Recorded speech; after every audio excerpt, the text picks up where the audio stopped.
শাস্তি রবীন্দ্রনাথ ঠাকুর। পাঠে চন্দনা সান্যাল। প্রথম পরিচ্ছেদ। দুঃখীরাম রুই এবং ছিদাম রুই দুই ভাই সকালে যখন দা হাতে লইয়া জন খাটিতে বাহির হইল, তখন তাহাদের দুই স্ত্রীর মধ্যে বকাবকি চেঁচামেচি চলিতেছে। কিন্তু প্রকৃতির অন্যান্য নানাবিধ নিত্য কলেবরের ন্যায় এই কলহ কোলাহল পাড়াশুদ্ধ লোকের অভ্যাস হইয়া গেছে। তীব্র কণ্ঠস্বর শুনিবা মাত্র লোকে পরস্পরকে বলে, ওই রে বাঁধিয়া গিয়াছে। অর্থাৎ যেমনটি আশা করা যায় ঠিক তেমনটি ঘটিয়াছে। আজও পরস্পরকে বলে, স্বভাবের নিয়মের কোনরূপ ব্যত্যয় হয় নাই। প্রভাতে পূর্ব দিকে সূর্য উঠিলে যেমন কেহ তাহার কারণ জিজ্ঞাসা করে না, তেমনি এই কুড়িদের বাড়িতে দুই জায়ের মধ্যে যখন একটা হৈ হৈ পড়িয়া যায়, তখন তাহার কারণ নির্ণয়ের জন্য কাহারাও কোনরূপ কৌতূহলের উদ্রেক হয় না। অবশ্য এই কোন্দল আন্দোলন প্রতিবেশীদের অপেক্ষা দুই স্বামীকে বেশি স্পর্শ করিত, সন্দেহ নাই। কিন্তু সেটা তাহারা কোনরূপ অসুবিধার মধ্যে গণ্য করিত না। তাহারা দুই ভাই যেন দীর্ঘ সংসার পথ একটা এক্কা গাড়িতে করিয়া চলিয়াছে।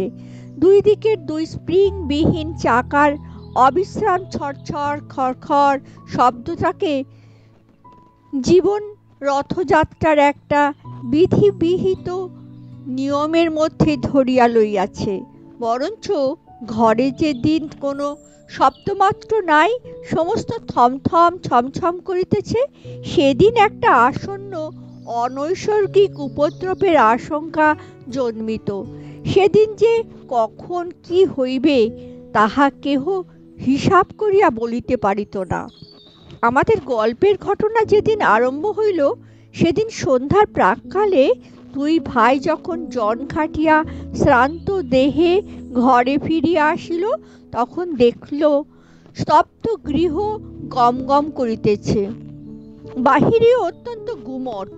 দুই প্রহরের সময় খুব একটা পশলা বৃষ্টি হইয়া গিয়াছে। এখনই হয় চারিদিকে মেঘ জমিয়া আছে, বাতাসের লেশমাত্র নাই। বর্ষায় ঘরের চারিদিকে জঙ্গল এবং আগাছা গাছাগুলি অত্যন্ত বাড়িয়া উঠিয়াছে।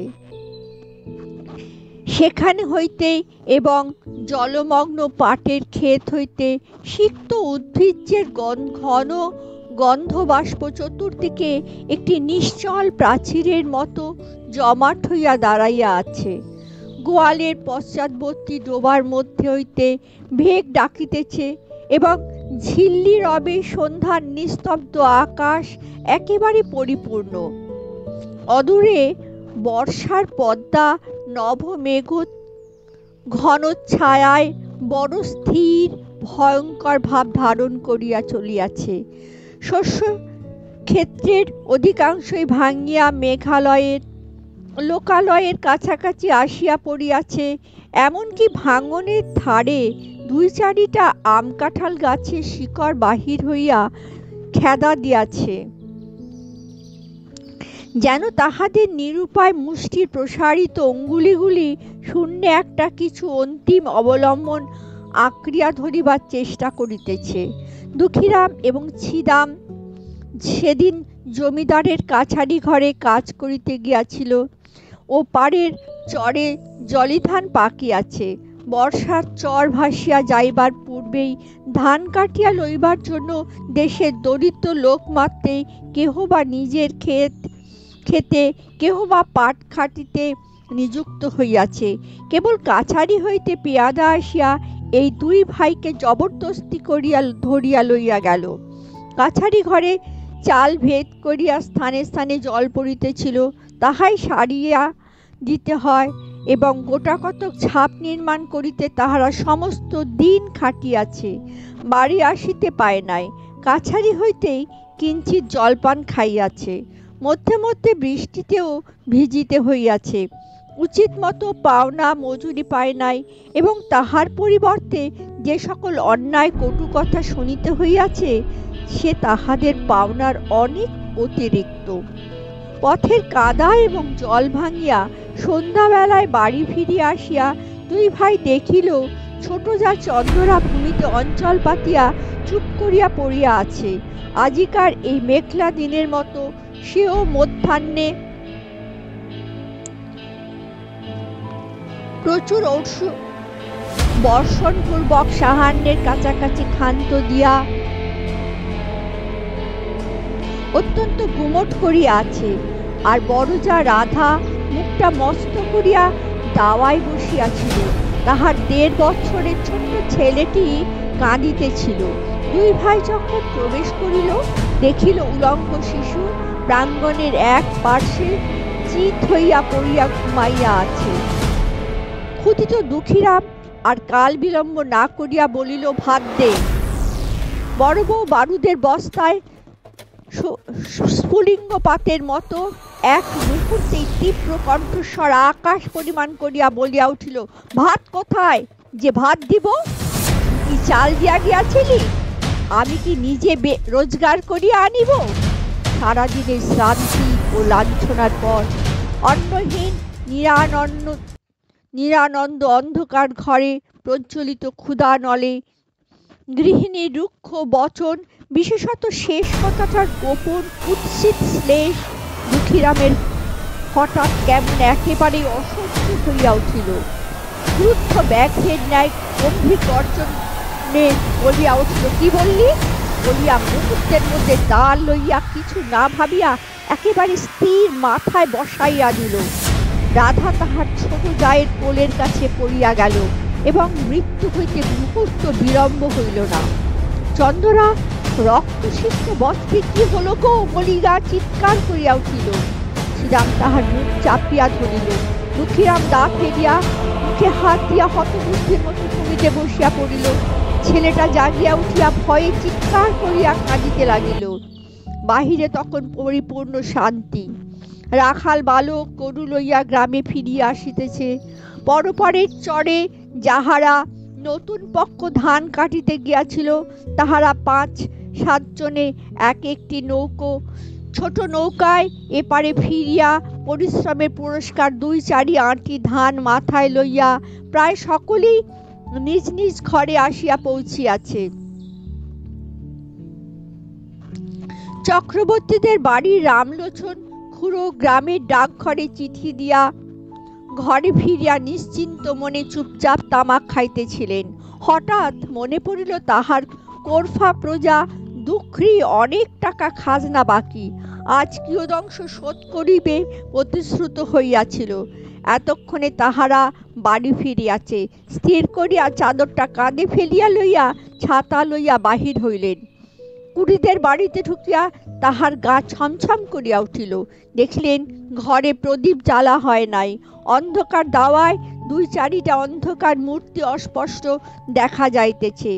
রহিয়া রহিয়া দাওয়ায় এক কোণা হইতে একটা অস্পষ্ট রোদন উচ্ছ্বসিত হইয়া উঠিতেছে এবং ছেলেটা যত মা মা বলিয়া কাঁদিয়া উঠিতে চেষ্টা করিতেছে, শ্রীরাম তাহার মুখ চাপিয়া ধরিতেছে। রামলোচন কিছু ভীত হইয়া জিজ্ঞাসা করিলেন, দুঃখী আছিস নাকি? দুঃখী এতক্ষণ প্রস্তর মূর্তির মতো নিশ্চল হইয়া বসিয়াছিল। তাহার নাম ধরিয়া ডাকিবা মাত্র একেবারে অবোধ বালকের মতো উচ্ছ্বসিত হইয়া কাঁদিয়া উঠিল। শ্রীরাম তাড়াতাড়ি দাওয়া হইতে অঙ্গনে নামিয়া চক্রবর্তীর নিকটে আসিল। চক্রবর্তী জিজ্ঞাসা করিলেন, গামীরা বুঝি ঝগড়া করিয়া বসিয়া আছে? আজ তো সমস্ত দিনই চিৎকার শুনিয়াছি। এতক্ষণ শ্রীরাম কিংকর্তব্য কিছুই ভাবিয়া উঠিতে পারে নাই। নানা অসম্ভব গল্প তাহার মাথায় উঠিতেছিল। আপাতত স্থির করিয়াছিল রাত্রি কিঞ্চিত অধিক হইলে মৃতদেহ কোথাও সরাইয়া ফেলিবে। ইতিমধ্যে যে চক্রবর্তী আসিয়া উপস্থিত হইবে এ সে মনেও করে নাই। ফস করিয়া কোনো উত্তর গেজাইল না, বলিয়া ফেলিল, হ্যাঁ আজ খুব ঝগড়া হইয়া গিয়াছে। চক্রবর্তী দাওয়ার দিকে অগ্রসর হইবার উপক্রম করিয়া বলিল, কিন্তু সেজন্য দুঃখী কাঁদে কেন রে? ছিদাম দেখল আর রক্ষা হয় না, হঠাৎ বলিয়া ফেলিল, ঝগড়া করিয়া ছোট বউ বড় বউয়ের মাথায় এক দায়ের কোপ বসাইয়া দিয়াছে। উপস্থিত বিপদ ছাড়া যে আর কোনো বিপদ থাকিতে পারে এ কথা সহজে মনে হয় না। ছিদাম তখন ভাবিতেছিল, ভীষণ সত্যের হাত হইতে কি করিয়া রক্ষা পাইব। মিথ্যা যে তদপেক্ষা ভীষণ হইতে পারে তাহা তাহার জ্ঞান হইল না। রামলোচনের প্রশ্ন শুনিবা মাত্র তাহার মাথায় তৎক্ষণাৎ একটা উত্তর জোগাইল এবং তৎক্ষণাৎ বলিয়া ফেলিল। রামলোচন চমকিয়া উঠিয়া কহিল, বলিস কি রে, মরে নাই তো? ছিদাম কহিল, মরিয়াছে বলিয়া চক্রবর্তীর পা জড়াইয়া ধরিল। চক্রবর্তী পালাইবার পথ পায় না, ভাবিল, রাম রাম রাম, সন্ধ্যাবেলায় এ কি বিপদেই পড়িলাম, আদালতে সাক্ষ্য দিতে প্রাণ বাহির হইয়া পড়িবে। ছিদাম কিছুতেই তাহার পা ছাড়িল না, কহিল, দাদা ঠাকুর, এখন আমার বউকে বাঁচাইবার কি উপায় করি? মামলা মোকদ্দমার পরামর্শে রামলোচনের সমস্ত গ্রামের প্রধান মন্ত্রী ছিলেন। তিনি একটু ভাবিয়া বলিলেন, দেখ, ইহার এক উপায় আছে। তুই এখন থানায় ছুটিয়া যা, বলগে তোর বড় ভাই দুঃখী সন্ধ্যাবেলায় ঘরে আসিয়া ভাত চাহিয়াছিল, ভাত প্রস্তুত ছিল না বলিয়া স্ত্রীর মাথায় দা বসাইয়া দিয়াছে। আমি নিশ্চয় বলিতেছি, এ কথা বলিলে ছুরিটা বাঁচিয়া যাইবে। ছিদামের কণ্ঠ শুষ্ক হইয়া আসিল, উঠিয়া কহিল, ঠাকুর, বউ গেলে বউ পাইব, কিন্তু আমার ভাই ফাঁসি গেলে আর তো ভাই পাইব না। কিন্তু যখন নিজের স্ত্রীর নামে দোষারোপ করিয়াছিল তখন এ সকল কথা ভাবে নাই। তাড়াতাড়িতে একটা কাজ করিয়া ফেরিয়াছে, এখন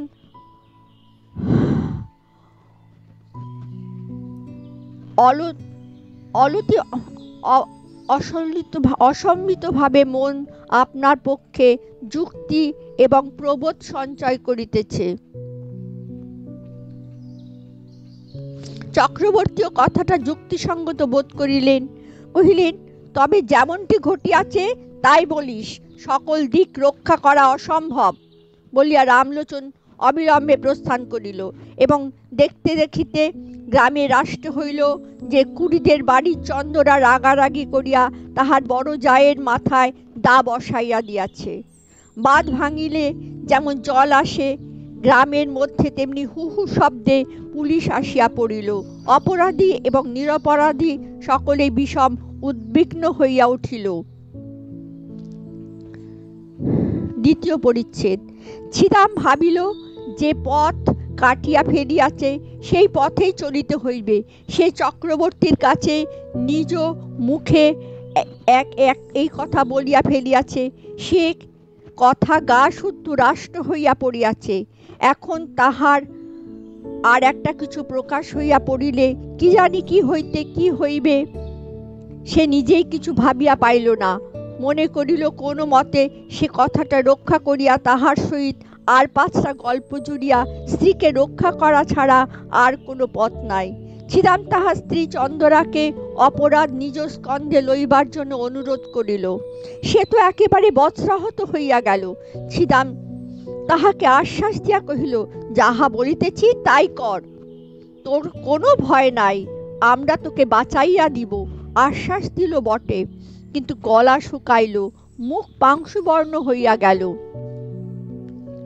চন্দরার বয়স 17-18 অধিক হইবে না, মুখখানি হৃষ্ট পুষ্ট, গোলগাল, শরীরটি অনতি দীর্ঘ, আঁটো সুস্থ সবল, অঙ্গ প্রত্যঙ্গের মধ্যে এমন একটি সৌষ্ঠব আছে যে চলিতে ফিরিতে নড়িতে চড়িতে দেহের কোথাও যেন কিছু বাধে না।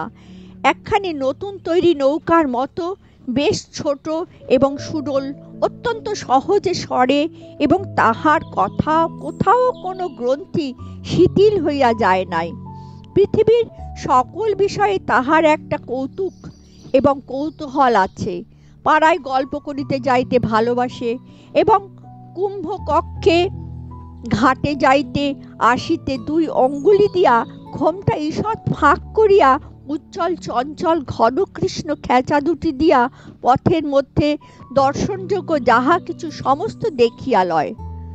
বড় বউ ছিল ঠিক ইহার উল্টা, অত্যন্ত এলোমেলো, ঢিলে ঢালা, অগোছালো। মাথার কাপড়, কোলে শিশু, ঘরকন্নার কাজ কিছুই সে সামলাইতে পারিত না। হাতে বিশেষ একটা কিছু কাজও নাই, অথচ কোনো কালে যেন সে অবসর করিয়া উঠিতে পারে না। ছোট যা তাহাকে অধিক কিছু কথা বলিত না, মৃদু স্বরে দুই একটা তীক্ষ্ণ দর্শন করিত, আর সে হাউ হাউ দাউ দাউ করিয়া রাগিয়া মাগিয়া বকিয়া ঝকিয়া সারা হইত এবং পাড়া শুদ্ধ অস্থির করিয়া তুলিত। এই দুই জুড়ি স্বামী স্ত্রীর মধ্যেও স্বভাবের একটা আশ্চর্য ঐক্য ছিল। দুঃখীরাম মানুষটা ছিল কিছুটা বৃহদায়তনের, হাড়গুলা খুব চওড়া, নাসিকা খর্ব, দুটি চক্ষু এই দৃশ্যমান সংসারকে যেন ভালো করিয়া বোঝে না, অথচ ইহাকে কোনরূপ প্রশ্ন করিতেও চায় না। এমন নিরীহ অথচ ভীষণ, এমন সবল অচল নিরুপায় মানুষ অতি দুর্লভ। আর ছিদামকে একখানি চকচকে কালো পাথরে কে যেন বহু যত্নে কুঁদিয়া গড়িয়া তুলিয়াছে, লেশমাত্র বাহুল্য বর্জিত এবং কোথাও যেন কিছু টোল খায় নাই। প্রত্যেক অঙ্গটি বলের সহিত, নৈপুণ্যের সহিত মিশিয়া অত্যন্ত সম্পূর্ণতা লাভ করিয়াছে। নদীর উচ্চ পার হইতে লাফাইয়া পড়ুক, লগি দিয়া নৌকা ঠেলুক, বাঁশ গাছে চড়িয়া বাছিয়া বাছিয়া কঞ্চি কাটিয়া আনুক, সকল কাজেই তাহার একটি পরিমিত পারিপাট্য, একটি অবলীলাকৃত শোভা প্রকাশ পায়।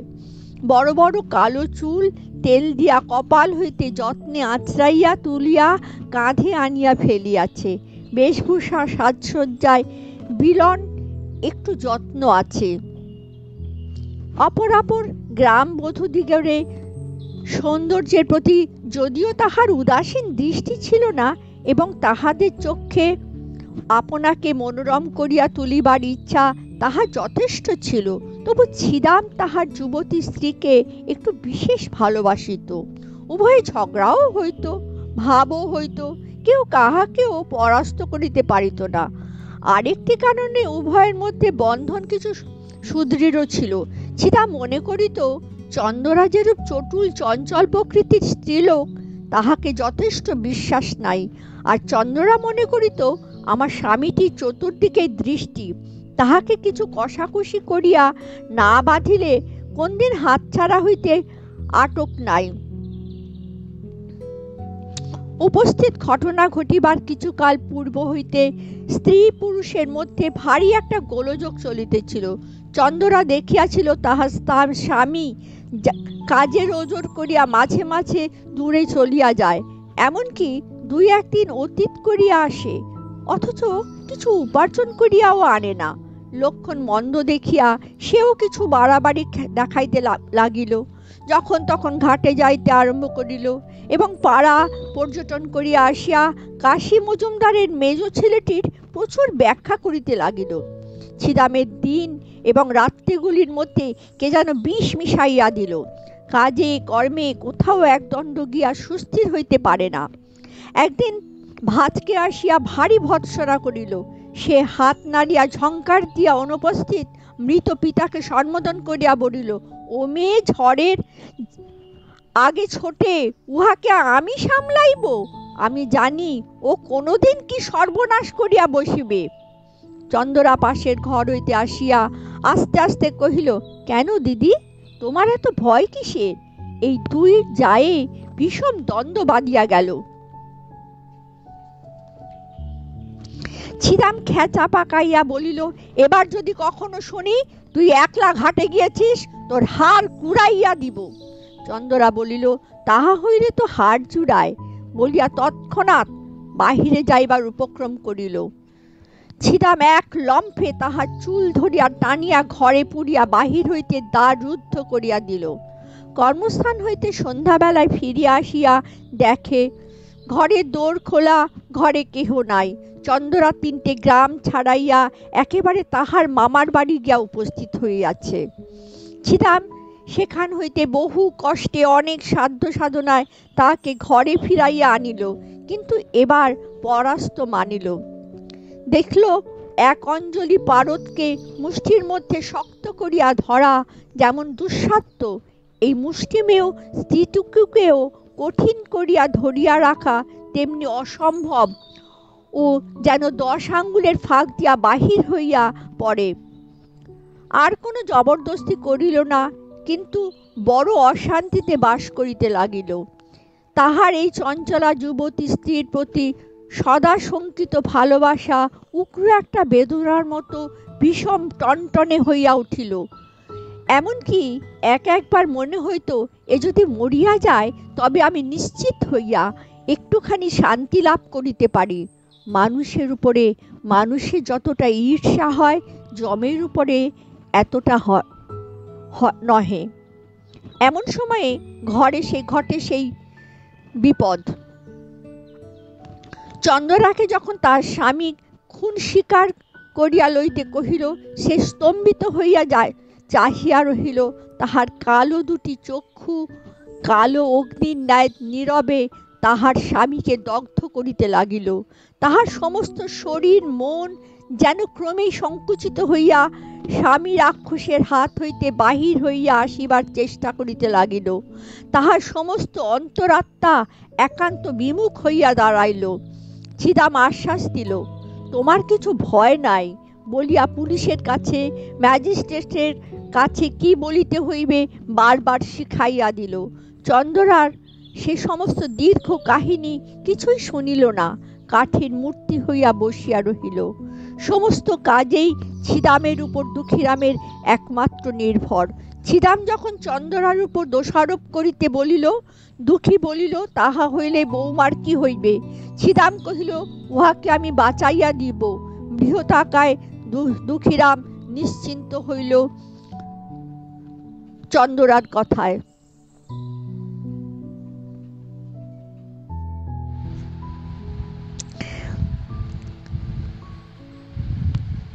রবীন্দ্রনাথ ঠাকুরের শাস্তি, পাঠে চন্দনা সান্যাল।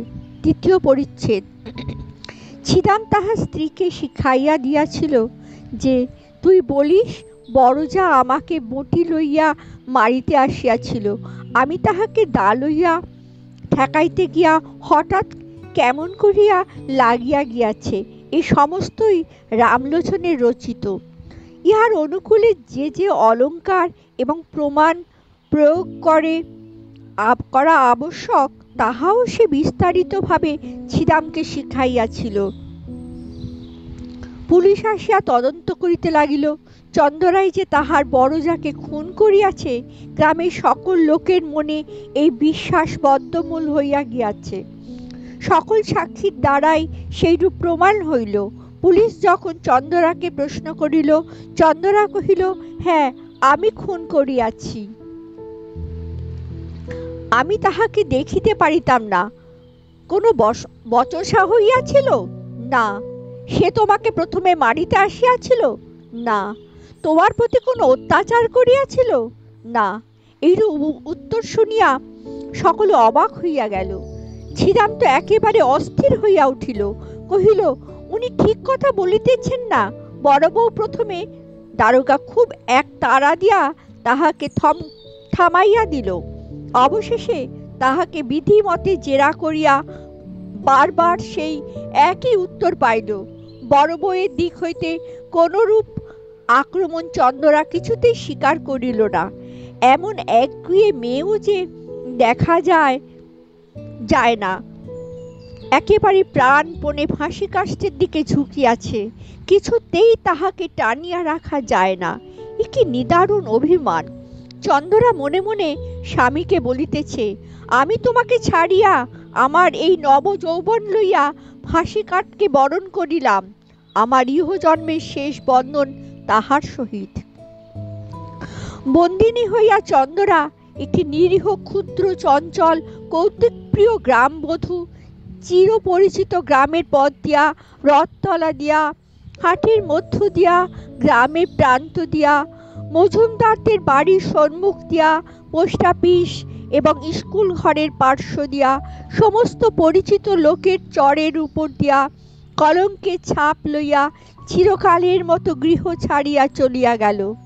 একপাল ছেলে পিছন পিছন চলিল, এবং গ্রামের মেয়েরা তাহার সই সাঙ্গাতরা কেহ ঘোমটার ফাঁক দিয়া, কেহ দ্বারের প্রান্ত হইতে, কেহ বা গাছের আড়ালে দাঁড়াইয়া পুলিশ চালিত চন্দরাকে দেখিয়া লজ্জায়, ঘৃণায়, ভয়ে কণ্টকিত হইয়া উঠিল। ডেপুটি ম্যাজিস্ট্রেটের কাছে চন্দরা দোষ স্বীকার করিল, এবং খুনের সময় বড়বউ যে তাহার প্রতি কোনরূপ অত্যাচার করিয়াছিল তাহা প্রকাশ হইল না। কিন্তু সেদিন ছিদাম সাক্ষ্যস্থলে আসিয়া একেবারে উচ্ছ্বসিত হইয়া কাঁদিয়া জোর হস্তে কহিল, দোহাই হুজুর, আমার স্ত্রীর কোনো দোষ নাই। হাকিম ধমক দিয়া তাহার উচ্ছ্বাস নিবারণ করিয়া তাহাকে প্রশ্ন করিতে লাগিলেন। সে একে একে সত্য ঘটনা প্রকাশ করিল। হাকিম তাহার কথা বিশ্বাস করিলেন না, কারণ প্রধান বিশ্বস্ত ভদ্র সাক্ষী রামলোচন কহিল, খুনের অনতি বিলম্বেই আমি ঘটনাস্থলে উপস্থিত হইয়াছিলাম, সাক্ষী ছিলাম। আমার নিকট সমস্ত স্বীকার করিয়া আমার পা জড়াইয়া ধরিয়া কহিল, বউকে কি করিয়া উদ্ধার করিব, আমাকে যুক্তি দিন। আমি ভালো মন্দ কিছুই বলিলাম না। সাক্ষী আমাকে বলিল, আমি যদি বলি আমার বড় ভাই ভাত চাহিয়া ভাত পায় নাই, তাহা হইলে বলিয়া রাগবে, রাগের মাথায় স্ত্রীকে মারিয়াছে, তাহা হইলে কি রক্ষা পাইবে? আমি কহিলাম, খবরদার হারামজাদা, আদালতে এক বর্ণ মিথ্যা বলিস না, এত বড় মহাপাপ আর নাই, ইত্যাদি।